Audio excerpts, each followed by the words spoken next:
ओम शांति।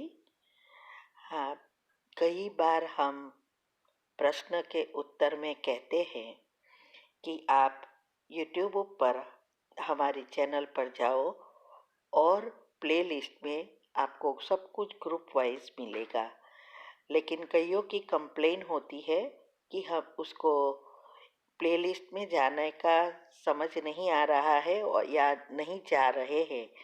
तो उसके लिए मैंने यहाँ विधि बताई है कैसे चैनल खोलनी है और कैसे आप प्लेलिस्ट में जाके चूज कर सकते हैं। तो प्लीज़ ये विधि फॉलो करो। ओम शांति। अगर आपको मेडिटेशन और हेल्थ की बातों को अच्छी रीति समझना है तो यूट्यूब चैनल है शिव शक्ति मेडिटेशन बीके कुसुम। फिर सब्सक्राइब करेंगे और जो लक्ष्मी नारायण का आइकॉन है उस पर टच करेंगे तो हमारी चैनल खुल जाएगी। वहाँ प्लेलिस्ट में आपको सब कुछ ग्रुप वाइज मिलेगा। साथ साथ लाइक शेयर और कमेंट भी कीजिए। इससे आपका दुआ का खाता बढ़ेगा, बुद्धि का ताला खुलेगा और आप जल्दी जल्दी आगे बढ़ सकोगे। ओम शांति। ओम शांति। आपका प्रश्न है, आज जो वरदान में आया वो वरदान समझना है। इसमें बताया कि ऐसे नहीं सेवा करे और चार्ट ना रखे, स्व सेवा और सर्व आत्माओं की सेवा का बैलेंस रखना है। ये बात को समझना है। उत्तर है, आज मुरली में बहुत अच्छी बात समझाई कि हमारी सेवा कैसी होनी चाहिए और चार्ट का क्या महत्व है। वैसे तो देखो तो हर रोज मुरली में चार्ट के बारे में आता है कि चार्ट वही नहीं रखते जो योग अच्छा नहीं करते हैं या पुरुषार्थ नहीं कर रहे हैं, सिर्फ बता रहे हैं, वही चार्ट नहीं रखेंगे। अभी आप सोचो, हजारों नंबर है अभी मेरे पास और 35 ग्रुप है। इसमें से योग चार्ट का एक ही ग्रुप है और ये इसमें से जो भी 200 दौड़ से ऐड हुए हैं उसमें से चार्ट कितने रखते हैं? सिर्फ 20। आप सोचो कौन कितना पुरुषार्थ कर रहे हैं। अगर परमात्मा शिव हमें, शिव बाबा हमें पूछे कि आपको क्या बनना है, त्रेतायुगी बनना है या सतयुगी बनना है, श्री कृष्ण के साथ आना है या राम सीता के साथ, तो सब क्या कहते हैं? श्री कृष्ण के साथ, वो भी पहले जन्म में, वो भी नजदीक में। और पुरुषार्थ देखो तो 33 करोड़ के अंत में भी नहीं आए, ऐसा है। माना कहा ना कहा आ जाएंगे। प्रजा के भी प्रजा बनेंगे। तो चार्ट ही हमारा अटेंशन रखवाता है। चार्ट से ही पता चलता है हमारी अवस्था कैसी है और हमारा पुरुषार्थ क्या है। चार्ट नहीं रखना अर्थात आलस्य, अलबेलापन में रहना, और उसका अर्थ है आपकी कुंडलिनी अभी तक मूलाधार में ही है, तो फिर सहस्त्र तक कब पहुंचेंगे। इसीलिए आज बहुत अच्छी रीति समझाया कि चार्ट रखने से ही प्रगति होती है। तो आज से जो भी चार्ट नहीं रख रहे हैं वो पहले चेक करो अपना पुरुषार्थ कैसा है। क्या 8 ग्रुप का जो भी है वो रोज का रोज करते हो, एक्यूरेट रखते हो, कितनी एक्यूरेसी है, खुद को चेक करो और चेंज करो। यहाँ टीचर निराकार है और निमित्त बनी हुई आत्माएं भी आपको देखती नहीं है। खुद का पुरुषार्थ खुद को चेक कर चेंज करना है। इसीलिए कहा कि सेवा करते हैं। कई बार क्या होता है, सेवा का बहाना निकालते हैं, हम सेवा करते हैं ना इसीलिए टाइम ही नहीं मिलता। हम तो योग तो बहुत करते हैं। देखो, याद रहे कि अगर आप योग करते हो और चार्ट नहीं रखते, वो हो ही नहीं सकता। ये तो आपका आलस्य और अलबेलापन है। दूसरा, जो भी बीमारियां होती है, मूड ऑफ हो जाता है, माइंड की बीमारियां होती है, प्रॉब्लम होते रहते हैं और उसका चिंतन चलाते रहते हैं, डिप्रेशन में जाते हैं, ये सारी बातें निशानियां हैं, हमारा पुरुषार्थ ही नहीं है। नेगेटिविटी ज्यादा है तभी हमें डिप्रेशन हो सकता। जो आत्माएं तीव्र पुरुषार्थ करती है उनको तो कभी भी ना तो डिप्रेशन होता, ना तो उसका मूड ऑफ होता। उसकी दिनचर्या मनचर्या इतनी एक्यूरेट होती है जैसे सूर्य समय पर निकल ही जाता है, किसको कहना नहीं पड़ता कि आप बाहर आओ। ऐसी एक्यूरेसी हमारी सुबह से उठते तक रात तक की एक मिनट भी यहाँ की वहां नहीं होगी। ये है तीव्रते तीव्र पुरुषार्थ, उड़ती कला में उड़ना।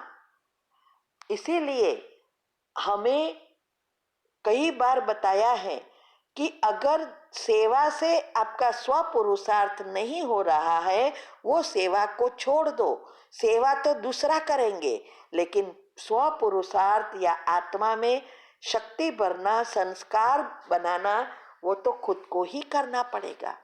और जो भी सेवा करे खुशी खुशी से करना चाहिए। कोई कहे इसीलिए कर रहे हैं नहीं, कोई किसी को बुरा लगेगा इसीलिए नहीं, बताने के लिए, मान शान के लिए नहीं, नाम कमाने के लिए वीडियो बनाए नहीं। ये है सेवा।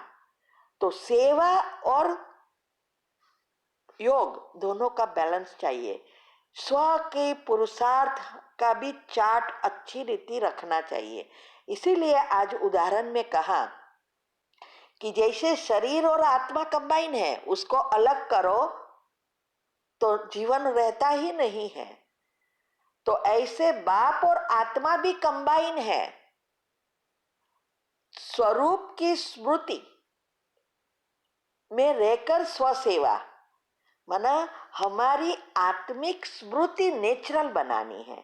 तो आत्मिक स्मृति को नेचुरल बनाने के लिए पहला पुरुषार्थ ही है नेगेटिव को पॉजिटिव में परिवर्तन करना, नेचुरल बनाना। साते चक्र की नेगेटिव एनर्जी को पॉजिटिव बनाना, ये पहला पुरुषार्थ है। और यहाँ हमें चार्ट काम आता है। तो इसीलिए कहा कि ये आत्मिक स्मृति जितनी आपकी नेचुरल होती जाएगी, उतना आप सभी सेवा करते हुए भी सेवा में इतना बिजी नहीं हो जाएंगे, बिजी रहते हुए भी फ्री होते रहेंगे। बहुत गुह्य बातें हैं ये। इसीलिए कहा ये दोनों का बैलेंस चाहिए। जैसे हम देखो, हमारा चार्ट आप देखेंगे तो योग और सेवा दोनों बैलेंस में है, और कर्म योग तीनों का बैलेंस है। पहले तो हम सब बहुत डीप में रखते थे, एक एक चीज का रखते थे, एक एक सेकंड का रखते थे। ऐसा करते करते अवस्था बनाई और आज ये तीन मुख्य रख रहे हैं। बाकी हम चाहे तो योग सारा दिन कर सकते हैं, लेकिन नहीं, सेवा भी जरूरी है, प्रजा बनानी है तो ब्लेसिंग्स भी चाहिए, दुआ भी चाहिए, सब कुछ चाहिए। तो 4 घंटा योग और 4 घंटा सेवा। हाँ, कभी कोई थोड़ा ऊपर नीचे होवे कई तो ठीक है, लेकिन रोज का होवे ये नहीं होना चाहिए। कोई सोचते हैं हम तो सारा दिन सेवा में बिजी है इसीलिए पुरुषार्थ नहीं हो रहा है, मूड ऑफ हो जाता है। कोई किसी ने कुछ कहा सेवा में, मूड ऑफ कहे हो गया। भला मूड कैसे ऑफ होगा?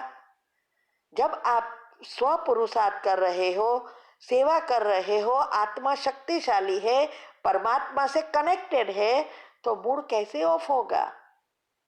ये इसका मतलब आपकी जो धारणाएं हैं, देखते हुए नहीं देखना, सुनते हुए नहीं सुनना, ये हुई ही नहीं है।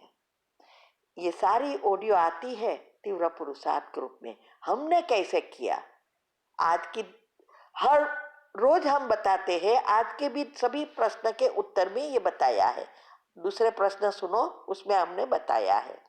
इसीलिए कहा कि जब ये दोनों साथ है तब हमें सफलता मिलेगी, क्योंकि आत्मिक स्मृति से ही हम बाबा से जुड़े रहेंगे।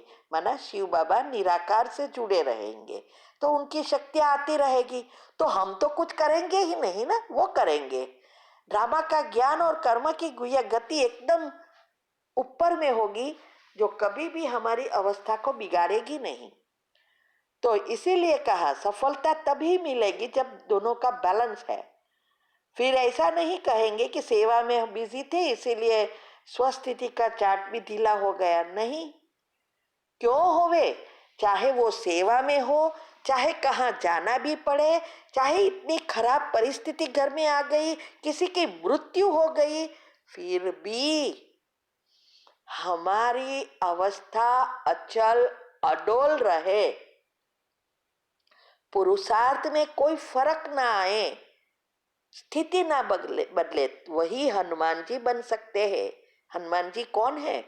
वही देवी देवताओं की आत्मा है जो पूज्य बनी है। 33 करोड़ का गायन है, पूज्य नहीं बनते हैं।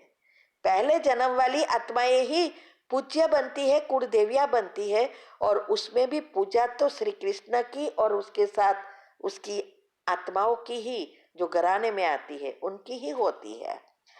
इसीलिए हमें ये बैलेंस रखकर आगे चलेंगे तो इस जीवन तो परिवर्तन हो जाएगा, लेकिन 21 जन्म तो नहीं, 84 जन्म का भाग्य बना लेंगे। मैं तो कभी कभी सोचती हूँ कि भले हमारे जीवन में परिस्थितियां आई, छोटेपन में भी बहुत कुछ देखा, लेकिन इतना अच्छा भाग्य इस अंतिम जन्म में भी है। और ये हिसाब किताब चुकतू कराने के लिए सब कुछ आया, लेकिन साथ में ये ज्ञान को समझने की बुद्धि जो भगवान ने दी वो तो किसी को नहीं दी है। इतने राज समझ में आया गया। आज भी जो सूक्ष्म एनर्जी का मम्मा के क्लास में बताया, हम इतने खुश हुए जो हम उस प्रश्न के उत्तर में बता रहे हैं क्यों खुश हुए। ठीक है, ओम शांति।